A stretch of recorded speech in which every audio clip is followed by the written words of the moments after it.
Muzdalifah पहुंच चुके हैं और ये कंटेनर खड़ा है। इस कंटेनर में एक ये डब्बे बांट रही हैं और एक कंटेनर में ये फ्रूट की पेटी है, मौसम्बी की।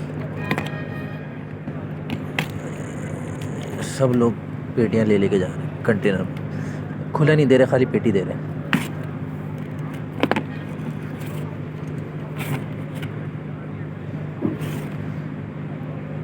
मौसम्बी हैं ठंडे ठंडे,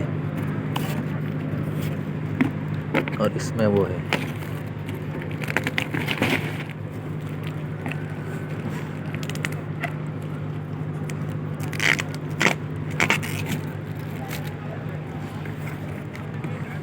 एक ही है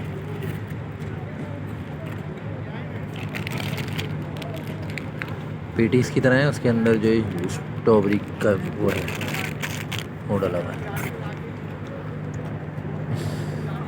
और एक कंटेनर ये पानी की बोतलों का पैकेट बांट रहा है ये।